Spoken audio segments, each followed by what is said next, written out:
Welcome to the Unenlightened Stepmom. I'm Mary G, and I'm going to share with you my humble tips on homeschooling for handwriting. So, for those that are expert homeschoolers, please still comment below. Tell me your tips. I would love to hear what you're learning.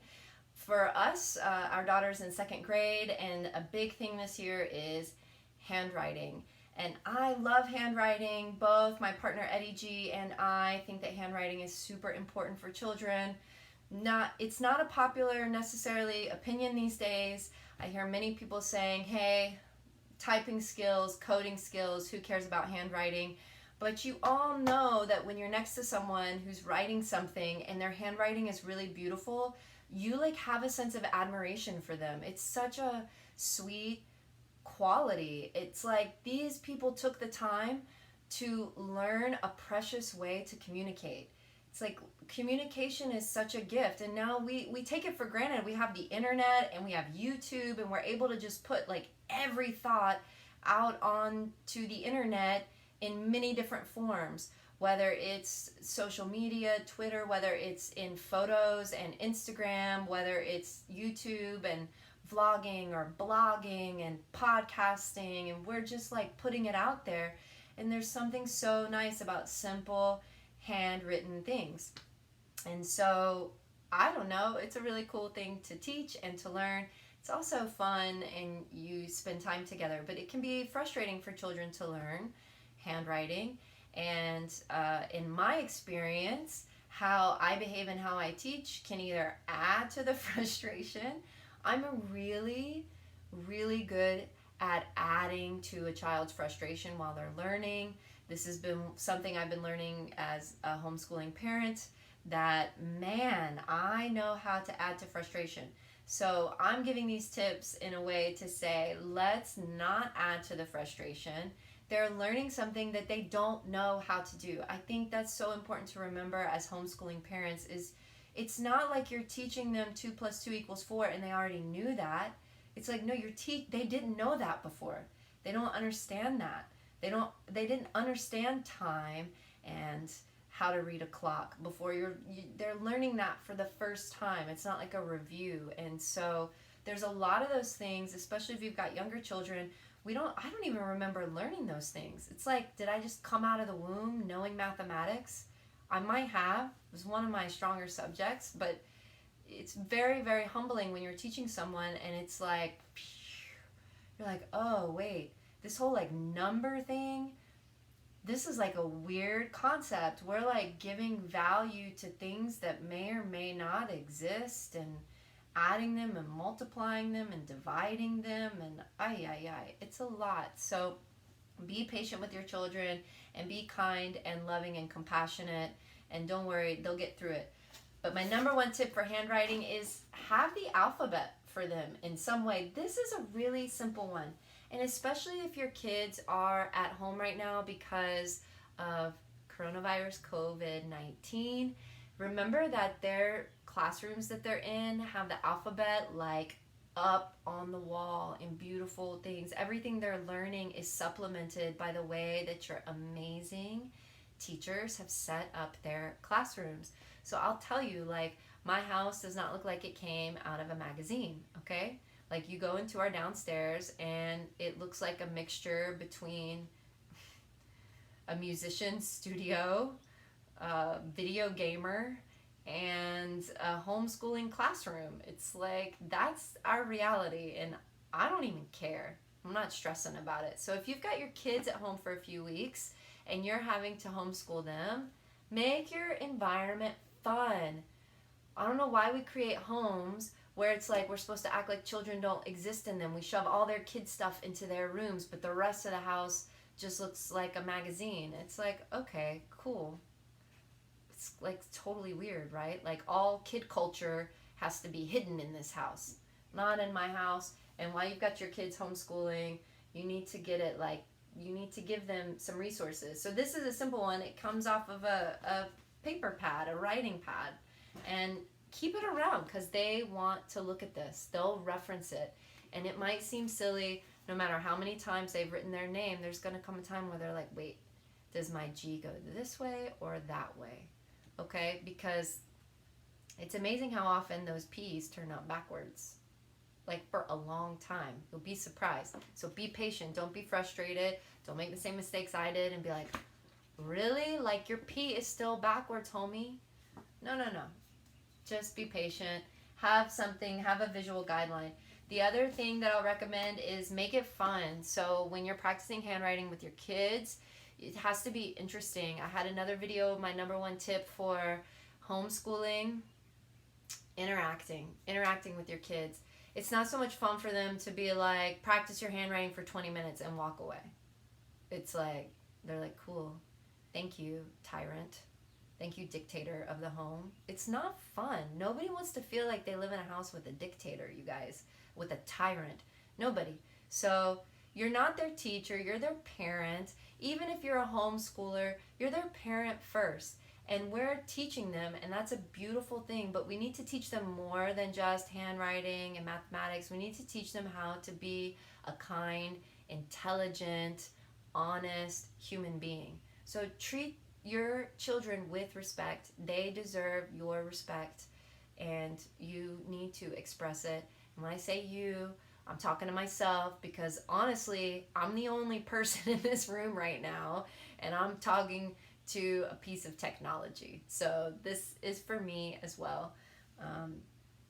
Be respectful. Okay, so have fun with them, interact with them, think of things that are fun to do writing. So our daughter has a pen pal. That's a really fun way to do things, writing letters. Sometimes she just writes letters to her dad while he's at work, or she writes letters to her grandparents, and I sit with her. Because if you're like me and you're really into like classic romance novels, Bronte things, it's like letter writing is so cool. It's so neat, and it feels like it's such a nice way to spend an afternoon writing a handwritten letter to someone. It's beautiful. But crafting a letter is a skill that kids learn about in the second grade. And so whether your kid is in the second grade or not, if they're practicing handwriting or writing in general, because we practice writing all the way up through college, crafting a letter, coming up with content, proper punctuation, all of these things, it's a beautiful thing. If you're unsure yourself, maybe you haven't done it in a long time, Google it. As I've said in my other videos on homeschooling, there's so many resources out there. There's a lot of people homeschooling their children, and they're very generous to share on their blogs and on websites. Teachers Pay Teachers is a great website. Look up Montessori methods. You'll find so many cool things.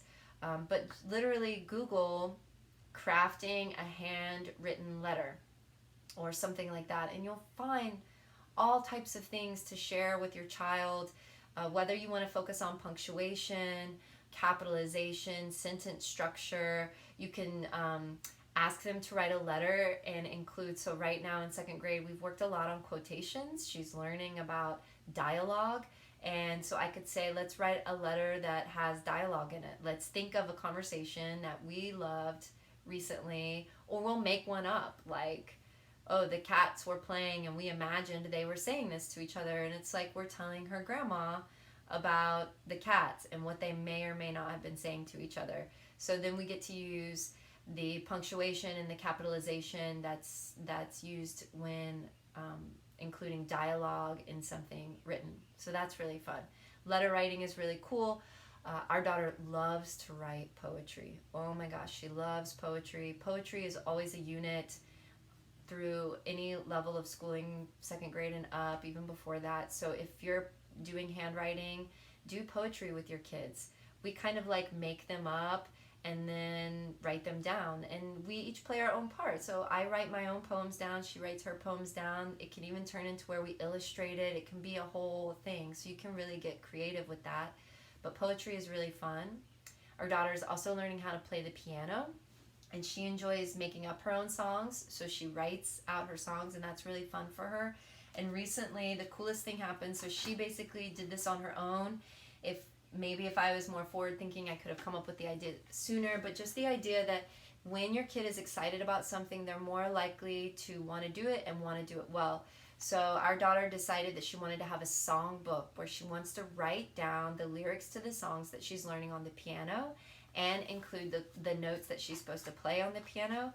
And she wants it to look so nice. So she's writing really neatly here. And you can see she's got Baba Black Sheep. Some of this I helped write. And you can see I drew the lines on for her because she chose a book that didn't have lines. Lines are super important when someone's learning how to write. And so I drew the lines on for her. So if you're using paper or a journal that doesn't have lines, help your kids out and draw lines for them, because that's actually very difficult for them to write in a straight line when the paper doesn't have lines on it already. So I thought this was so cute and such a great idea because it combines what she's learning with music and an instrument, with elements of poetry and songwriting, as well as handwriting, which is awesome. It like combines them all together, because she learns like punctuation, different things. She gets to practice that, and she's really excited about it, and she's committed to doing it really well. Like, she tells me, I want it to look really, really nice. Will you help me? And I do. I help her. And again, that goes back to my number one tip: interact with your kids. When we did this song, when we wrote this song down, it was during my yoga practice. So I'm practicing yoga and she's sitting in the room with me working on this. And when she needed help, I would draw the lines on for her or help write a line if she was confused. And the whole time, I'm actually watching her as well. And if I see her writing in a way that I know isn't what we've been practicing or isn't necessarily the habits that we that lead to really good handwriting and also learning cursive handwriting, then I'll pause and I'll ask her, hey, watch this. And on a separate piece of paper, I'll have her practice that F. Because, you know, for her, one of her habits is to go from the bottom up for a lot of her letters. So she'll draw her F from the bottom up as opposed from the top down. And so I'll say, hey, look at this. And on a separate piece of paper, I'll draw a few lowercase f's, and then I'll ask her to do a few, and then I'm like, hey, let's erase on here so it looks really nice, and can you rewrite that word again full, and let's see, and then she'll do it. And so keep an eye. Don't just like give them an assignment and then walk away. Be with them. If they're learning handwriting, watch them, be next to them. That's the best thing about homeschooling, is you don't have a whole classroom of people. You have one or a few children, and you sit with them and watch their work, encourage them, be encouraging, but also help when you see that there's struggle. Say, hey, I see you're writing all of your B's backwards. Let's just practice a few B's. Let's come up with word, like make it fun. What's your favorite word with B? Can you write balloon or banana? Help them with the spelling, obviously. Don't expect your young kids to know the spelling to everything. Even if it's a spelling word they've already had, be patient if they've forgotten. I'm saying that again, mostly to myself. It's so important to remember that. When I see teachers that are incredibly patient, I'm like, yes, that's a more powerful learning tool for children than impatience and going, you already had that spelling word, you don't remember it, which doesn't feel good, and it's not conducive to your child learning. So be patient, interact with your children. My number one tip: stay near them, be in the room with them, watch what they're doing, be encouraging. And then those little tips: make it exciting, make it fun, think of creative ideas, and have a writing guide for them somewhere. Even if you have to make one and have a writing guide for them to look at. And enjoy handwriting with your child, and enjoy homeschooling. It's such a gift to be able to spend time with our children all day, and it's very short, it's temporary, and it won't be like that forever. So I hope that you're enjoying it while it's happening. If you enjoyed this video, please subscribe and comment below. Let me know what other types of topics that you'd like me to share my experience with. If you're an expert, share with us your experience, and also if you have resources that you want me to check out or that you want me to share about, I'm happy to do that. I love being supported and supporting others in homeschooling and parenting the young people. It's such a gift, and love yourselves too, parents. You're doing a great job, I promise. And I know it can feel tough at times, and but you're doing a great job. So enjoy the rest of your day. I hope that having your kids at home is going well for you, and I look forward to hearing from you in the comments below, and I'll see you soon in a video. Bye.